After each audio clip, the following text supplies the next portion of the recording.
Modern cars won't let you crash. Lane assist, emergency braking, traction control watching your every move. But there was a time when the fastest cars on the road had none of that. No ABS, no stability control, no safety net. Just you, a massive engine, and a thin strip of rubber between life and death. Drivers gave these cars a nickname. They called them the Widowmakers. These are the 5 cars that earned that name. And number 1 is a machine so vicious that even Formula 1 drivers refuse to push it. So what actually makes a car dangerous? It's not just horsepower. It's 3 things working against you at the same time. 1, more power than the tires can handle. 2, unpredictable balance. Mid-engine cars that grip and then let go with no warning. And 3, nothing to save you. No computer stepping in. Every mistake is yours to keep. 5 cars mastered all 3. Let's meet them. Number 5, the TVR Sagaris. Britain's answer to a question nobody asked. What if we built a 400 horsepower sports car and deleted the safety equipment on purpose? No ABS, no airbags, no traction control. Not because TVR couldn't afford them, because the boss believed safety systems made drivers lazy. His logic? If the car can kill you, you'll pay attention. The result weighed less than a small hatchback and hit 100 in under 4 seconds. In the rain, driving one was described as holding a chainsaw by the blade. But at least the Sagaris let you see where you were going. The next car didn't even give you that. Number 4, the Lamborghini Countach, the poster car of the 80s, and a machine that fought you every single second. The clutch needed a leg workout. The steering, at parking speed, needed 2 hands and genuine anger. And visibility? There's a reason Countach owners reverse by sitting on the door sill, looking over the roof. You cannot see out of this car. Now add 455 horsepower behind your head, skinny 80s tires, and brakes from another era. The Countach didn't have a flaw. The Countach was the flaw.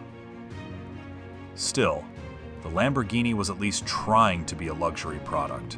The next car came from a company that made pickup trucks. And it shows. Number 3, the Dodge Viper RT10. Chrysler took an 8-liter V10, based on a truck engine, and dropped it into a roadster with no roof, no exterior door handles, and no electronic assistance of any kind. No ABS in the early cars, no traction control, ever. 400 horsepower going through the rear wheels, managed exclusively by your right foot. And your life insurance. And then there were the side exhausts, mounted exactly where you step out of the car. Viper owners in the 90s could be identified by the burn marks on their legs. The Viper was honest about what it was. The next car is scarier, because it wasn't. By the way, the number 1 car on this list once scared a professional racing driver so badly he gave it back. That's coming. But first, the German. Number 2, the Porsche Carrera GT. On paper, the most sophisticated car here, a carbon fiber chassis and a V10 born from a racing program. In reality, the last supercar Porsche ever built without stability control, and they never made that mistake again. The clutch was carbon ceramic, razor sharp, almost impossible to launch smoothly. The V10 revved so fast the car could get away from you between 2 heartbeats. And the limits were so high that when you finally found them, you were going too fast to fix it. Even professional drivers speak about this car with respect. Not affection, respect. Which brings us to number 1, the car this entire video has been building toward.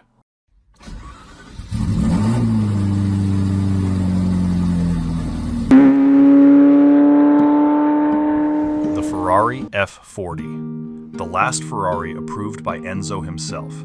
No ABS, no power steering, no power brakes, not even carpets. Just a twin-turbo V8 and 471 horsepower in a car that weighs almost nothing. But the horsepower isn't what made it a Widowmaker. It's when the horsepower arrives. Below 4,000 revolutions per minute, the F40 feels almost normal. You relax. You add throttle mid-corner. And then the turbos wake up. And everything happens at once. Full boost, rear tires gone. No warning, no progression, no computer to catch you. Drivers describe it as a light switch. Off, then violently on. That's the F40's trick.